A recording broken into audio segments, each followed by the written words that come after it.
aqui hoje, sou coordenadora do CCBB Educativo aqui do Distrito Federal, e a gente tem a alegria hoje de inaugurar o nosso programa com a palavra, né, em que a gente convida um artista, uma pessoa para enfim, fazer uma visita, guiar uma experiência a partir do seu ponto de vista, a partir da sua experiência artística, para se conectar com os temas que estão sendo trazidos pela programação do CCBB. Gente, sejam bem-vindas e bem-vindos. É uma satisfação estar aqui, né?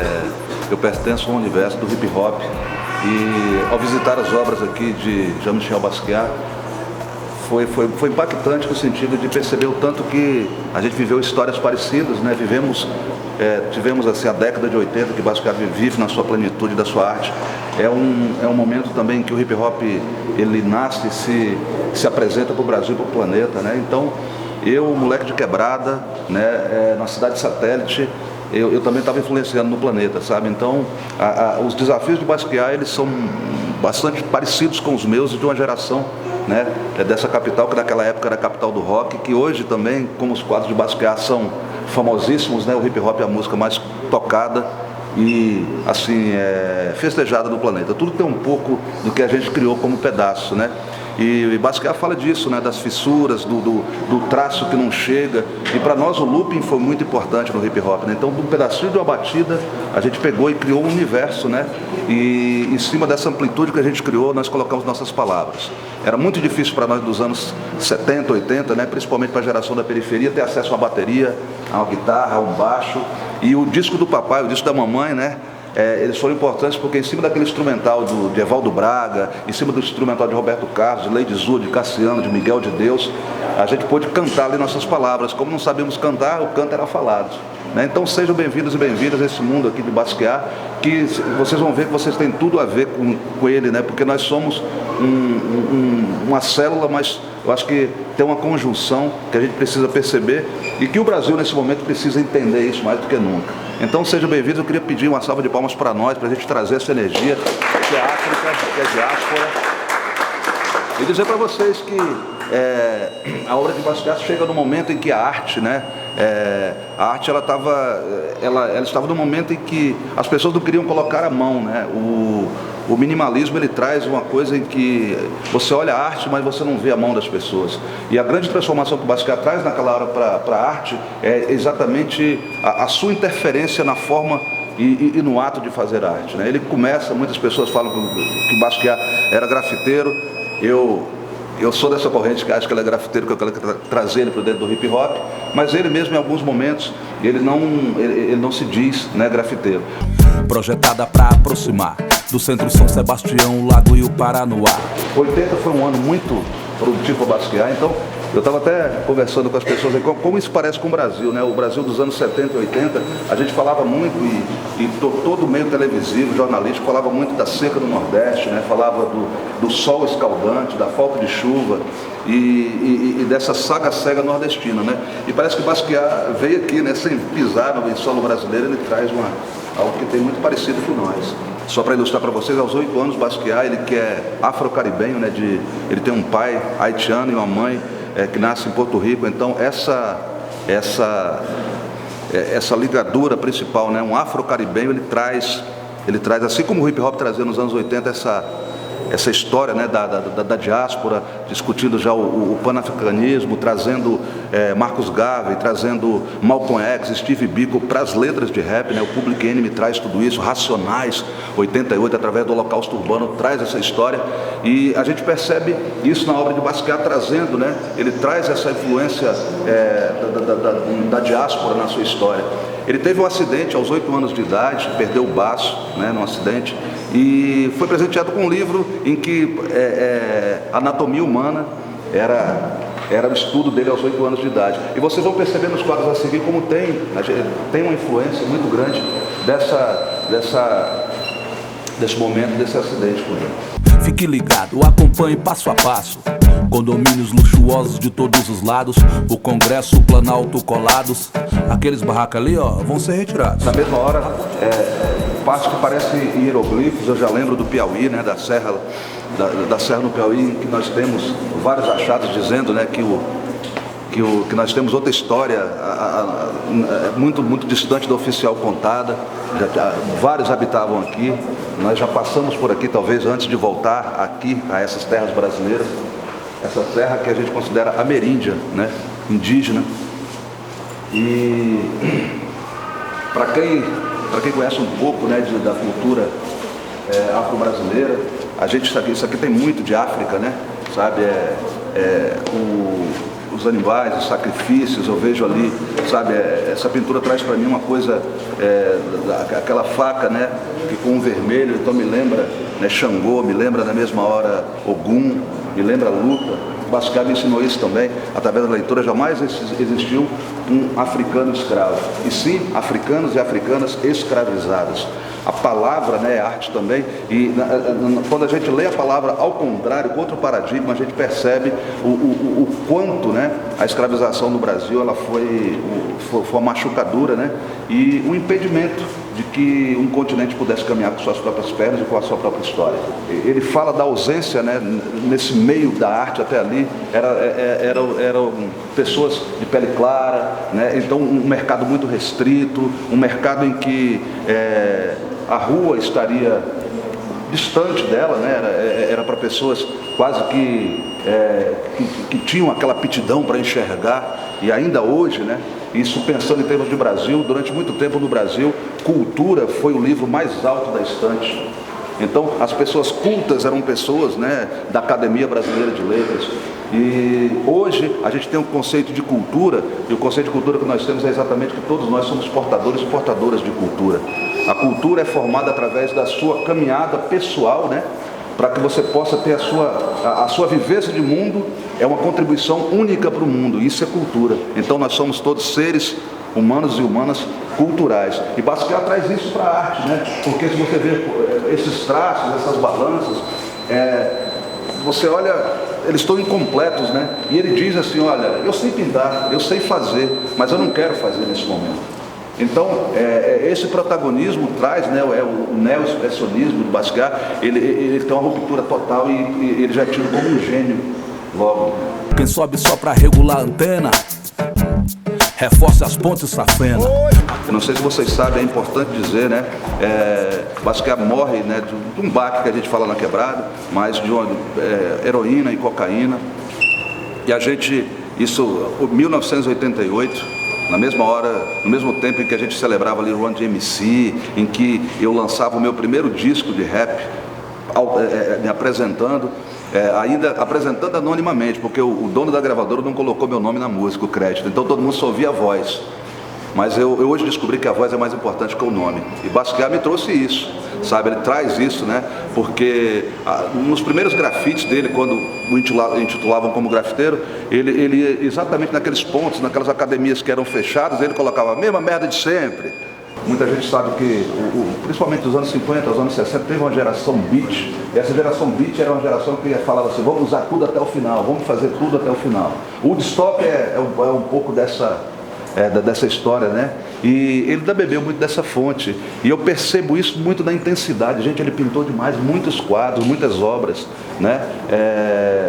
E ele que combatia, né, essa cena de falava assim, olha, nós temos que ter mais acesso ao mundo da arte. O Basquiat está entre os quadros, né? Os 10 quadros mais bem pagos do planeta hoje. Foi vendido por mais de 100 milhões de dólares uma obra de Basquiat. Então você vê como é essa cena, né? A gente, a todo momento você é enquadrado, não tem jeito. E a gente tem hoje a obra de Basquiat, eu queria muito assim, né? E o CCBB faz essa mostra muito linda, mas eu sinto assim a vontade de ter também isso assim na Ceilândia, no Lago Azul, no Pedregal, sabe? Para que a gente possa mudar, para que os centros culturais sejam mais presentes que viaturas. A gente tem hoje, infelizmente nas periferias brasileiras de Brasília, o órgão do Estado que mais aparece é a polícia, sabe? E então segurança pública, depois da gente visitar uma obra de Basquiat, eu acho que a grande segurança pública é cultura, né? Sabe? O que transforma o jovem é a percepção do planeta. Eu hoje vejo um mundo sem fronteiras, sabe? Mas eu fui Dom Pedro de Alcântara, Francisco Antônio, João Carlos Xavier de Paula, Miguel Rafael, Joaquim, José Gonzaga, Pascoal, Cipriano, Serafim de Bragança e Bourbon. Olha o que a escola colocou na minha mente, gente. E o pior de tudo é que eu não consigo tirar isso da minha mente. Sabe? Mas não me contaram, né, sobre Zumbi dos Palmares, de toda a história, de mais de 100 anos de resistência, né? Não nos contaram da história de toda uma geração que trabalhou nesse Brasil e a oportunidade de discutir, porque Basquiat era uma exceção e chegou a ser o tudo. Hoje nós temos 60 mil pessoas assassinadas no Brasil a cada ano. E a gente fica pensando nessa matemática da cultura, da arte, de tudo, de um jovem que viveu apenas 27 anos. A nossa juventude está sendo morta aos 15, aos 17, aos 18. Alguns falam que é por própria culpa delas. Eu já penso que são várias matemáticas na prática para a gente pegar esse zero à esquerda e ver que ele pode ter valor. Então, quantos Basquiats nós estamos perdendo, né, nessas entranças? Então, eu acho que o Brasil que vê Basquiat, para entender a obra de Basquiat, é preciso de ser assim. Você tem que ser meio falar assim, olha, eu quero o melhor, mas eu quero o melhor para todos e para todos. Eu não quero só para mim, né? Não vale só uma panela num momento, tem que bater panela a todo momento, não é? Quem mora fora do avião, bate o palmo, aplaude, apoia, pede diversão. Olha só, Basquiat também tinha uma influência muito grande de desenhos da época, né? Então de quadrinhos, de HQ. E ele trouxe isso praticamente inimaginável no mundo da arte, né? Você trazer...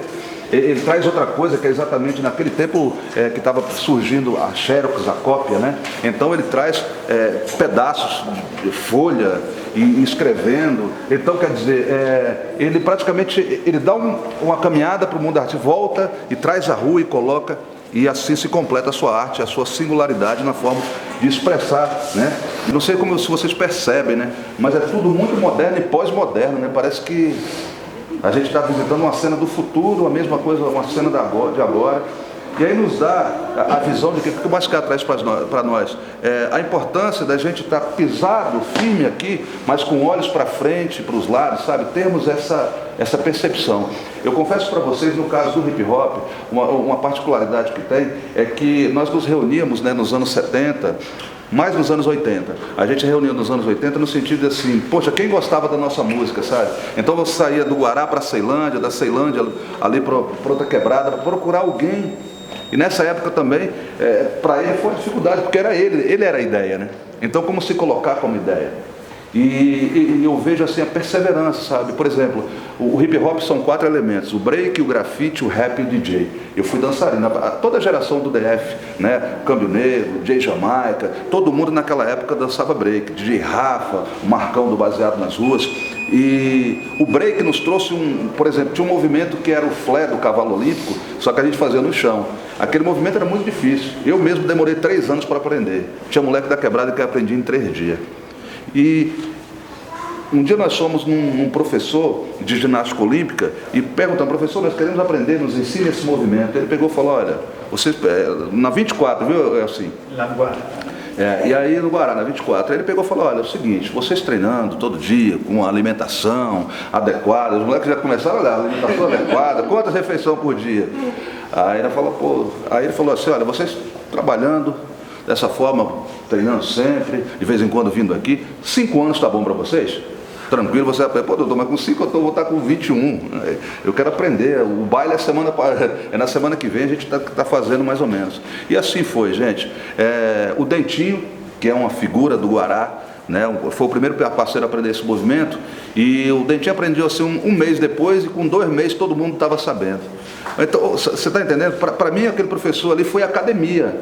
Foi, sabe, os quadros que eram pintados a preços que ninguém conseguia ver, ninguém conseguia entender. E aí, nós traduzimos isso em Basquiat. Nós pegamos e trouxemos para a rua, né? E somos um movimento que transformou. Não existem mais comunidades carentes na nossa impressão. Nós que atuamos na comunidade, existem comunidades querentes. Nós queremos cada vez mais. Queremos muito mais que direitos. Nós queremos ser nós mesmos, né? E Basquiat quis ser a si mesmo e trazendo toda uma cara sua. E a gente vê a cidade, vê desenhos, vê essa arte que transgride, né? mas que no mesmo tempo reúne. O povo quer passar a ver nela algo místico. A ponte virou ponto turístico. Esse Soapbox aqui, né, é uma marca muito conhecida lá nos Estados Unidos. Então ele traz essas coisas do cotidiano, né? E na mesma hora que ele pega, olha, ele pega isso aqui, principalmente nos anos 70, né, a indústria do óleo, né, a indústria como é que eu posso falar? A indústria petrolífera, né? Era as Sete Irmãs, né, parceiro? Quem tem mais de 22 sabe disso. As Sete Irmãs, então Shell, Texas, então ele colocava tudo aquilo ali como o furacão do mundo, sabe? Dentro de matemáticas, de coisas que ele riscava e colocava, ou seja, ele era o rebelde, né? O rebelde dentro da arte. Isso para mim aqui eu consigo, a minha pequena percepção artística ainda, assim, ele consegue perceber isso. Como eu coloco aqui, retrata aqui os quadros de Nova York, né? No rap nacional nós temos uma marca muito conhecida que é a XXL, né? XXL quer dizer XX large. E a gente traz Basquiat, né? Porque o símbolo da XXL é uma coroazinha daquelas ali que ele coloca em todas as suas obras. A ponte é um vai e vem de doutor. Tem ambulante, tem camelô. Traz sempre a africanidade, né, na presença de um herói que não é africano, né? Inclusive a gente vê que a gente não tem heróis africanos, né, pô? Os caras, para criar um herói africano, colocaram o Tarzan lá dentro. Olha pra você ver como é complicado para nós.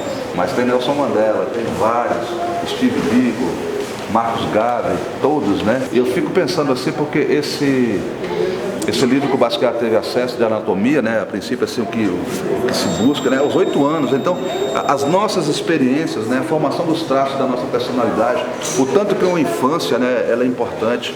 E aí, Basquiat me reforça uma cena assim, o tanto que nós temos que cuidar de nós, das nossas crias, sabe? Sem um conceito de fronteira, sem um conceito de família. Porque é muito complicado, porque quem criou família, criou cartório, criou propriedade privada, criou um monte de coisa que para nós isso é complicado. Então, eu acho que a rebeldia está em perceber que momentos da nossa vida elas são muito importantes para que a gente possa, lá na frente, criar estruturas dentro dessa simplicidade que é o aprender da infância, da criança, né? Então, o quanto que essas crianças devem ser aprender agora. Qual o impacto de Basquiat numa criança linda dessa, né, que vai contar, poxa, tinha um coroa lá contando para mim, pá, mas Basquiat é massa. Né? Porque eles falam assim, Basquiat é doido. Os meninos na quebrada falam, é doido, Otávio. Aí o Otávio, não, vai, é desse jeito. A ponte saiu do papel, virou realidade. Novo cartão postal da cidade. Quer transformá-lo em patrimônio mundial.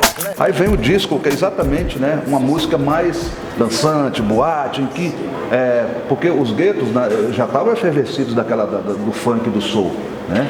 E aí vem quando no início dos anos 80, né, chega com força o hip hop.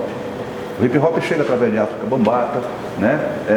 Tem um disco muito importante do hip hop que é o África Bambaataa, né, que é Soul Sonic Force, né? Isso aí foi o Planet Rock, Planet Petrol, músicas que foram colocadas. Agora, no Brasil nós tivemos a Furacão 2000 também, tudo influência, o Rômulo, toda Cashbox, Soul Grand Prix, né, toda essa geração. E nos anos 80, nos Estados Unidos, né, nós temos grupos, por exemplo, o Run DMC, né?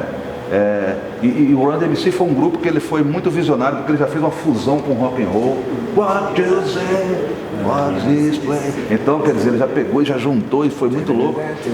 E o videoclipe que você viu, eu vi também, porque é muito louco, os caras derrubam a parede, né, mano? Então era preciso derrubar paredes, né? Então o preconceito musical ele limitava muito, né? O rap surge de um sample enquanto todo mundo quer tocar. Não, pô, mas ele pega uma batida que ele nem toca. E, pô, é muito mais gostoso, assim, pra mim. Eu acho tocar louco, acho o instrumento bom, mas a grande revolução que houve do hip hop foi exatamente tirar o instrumento e pegar a máquina, que a máquina faz, independente de você tocar, mano. Porque, principalmente, né, nós precisávamos de falar. Nós temos aqui como um ícone do hip hop brasileiro, do rap brasileiro, Mano Brown, Racionais MCs. E o Racionais, se eles fossem, eles não tinham grana para nada, velho. Eu converso com o Brown, nós tínhamos, o cara tinha que vir buscar nós para ir, né? Capão Redondo, meu querido. Né? A gente só via falar Rua M-Boi Mirim sem número, não era? E ele estava lá, não tinha número. E o hip hop, a grande transformação, ele deu essa oportunidade, né? sabe, de que a minha geração pudesse colocar independente de, sabe, pô, até hoje eu sou desafinado, mas no rap, né, pesquisa publicada à prova, preferencialmente preto, pobre, prostituta para a polícia prender, pare, pense, por quê? A gente traz o quê? Pô, isso porque, por exemplo, o maestro Júlio Medaglia, mais uma vez lembrando, ele disse em algumas entrevistas assim, o rap é um lixo, o rap não existe, isso é música, o que é isso? Eu falei, poxa, eu não vou fazer uma canção para ele, mas eu vou fazer uma música. O que aconteceu? Eu peguei Tropicália, né? E fiz uma música em cima de Tropicália e a música foi sucesso. E nós voltamos para Caetano e Caetano falou, que maravilha, melhor que a minha. Eu falei, pô, no mente também, né, Caetano? Júlio Medaglia é o autor desse arranjo original, Igor Mela é o mentor da pororoca musical. O velho se faz novo, ó, é a verdade. Assim caminha, se renova a humanidade. O maestro sendo ouvido por toda a comunidade. O popular, o erudito, Medaglia, outra sonoridade. Oportunidade pra quem desconhecia. Caetano, Tropicália, versão rap, quem diria? Então, olha só, as palavras, né, o que eu entendo, eu vou vendo aqui, então, estou vendo script, são palavras que, liberdade, né, liberte, liberto, e a gente, para cair para o contexto cronológico do tempo, esse era o ano de Guerra Fria, né, era a época de Guerra Fria, anos 50, 60, né? Então tudo isso tem uma influência muito grande, né? Os anos 60 para os Estados Unidos foi o ano da discussão dos direitos civis, né? Quando nós temos ali reunidos na mesma década Malcolm X e Martin Luther King. Inclusive o Martin Luther King ficou mais conhecido, né, por ser o mais brando, né? Porque o Malcolm X ele tinha uma linha mais dura, né, de ação e de colocar exatamente, discutir o tema racial nos Estados Unidos de uma forma de confronto, né? Época, você não sei, muitos de vocês conhecem a história dos Panteras Negras, né? Então, os Panteras Negras, a Constituição americana, ela tinha um espaço em que o cidadão ele poderia se defender armado e ele, devido à grande violência policial naquela época, então quer dizer, uns vigiavam os outros armados, então foi uma época de tensão muito grande, né? E existiam os vilões, né? Sempre os chapelões, os tios Sans, né? Que são, que na realidade, hoje eu entendo, né? Eu já fui assim muito distante do povo americano, eu pensava que o povo americano tinha a ver com isso, né? Mas o povo americano é um povo tão bom quanto o nosso, que vive, né? Na situação aí dessa coisa que as pessoas falam que é democracia. Muito complicado a gente discutir democracia, né, gente? Ainda mais aqui agora, nesse momento. Mas tem hora que isso parece que é uma invenção que nunca vai existir de verdade. E a arte pode trazer isso, né? A arte, não por acaso nós tivemos também o ano 70 no Brasil, que o ano foi um ano de repressão militar, independente de quem concorde ou não, mas foi um ano em que, né, nós tivemos essa repressão. E os artistas também, eles não podiam se expressar de uma forma, né? E você vê que a poesia, mesmo amordaçada, né, ela fez canções que ficaram para a história. Eu vejo a obra de Basquiat como uma obra bem temporal, sabe? Embora ela seja futurística, parece que ele percebeu que o planeta era isso aí, ó, e que a gente vai mudar muito pouco com a tecnologia. A ponte saiu do papel, virou realidade, novo cartão postal da cidade. Quer transformar... Pelo traço, um pintor e a grande academia, os acadêmicos, eles conhecem quem tem um traço, quem tem uma mão, quem tem criatividade. Por exemplo, eu dos cantores de rap que surgem, quando o cara canta uma linha, eu já falo, bom, isso aí não leva jeito no ritmo, né? Não tem a pegada. E dessa forma foi como a academia reconheceu, né? Porque sucesso meteórico dele começa ali em 1979, né? Então quer dizer, foi uma década, né? Menos de uma década, para você ter um quadro vendido, uma obra sua vendida, negociada a mais de 100 milhões de dólares. As exposições pelo mundo hoje, né, a Galeria Mugrari, né, que tem os quadros do trabalho dele. Então quer dizer, hoje são vendidos a preços, são poucos museus que têm obras, né, do nosso parceiro. E a gente percebe, né, toda essa história ligada minha, pensar assim que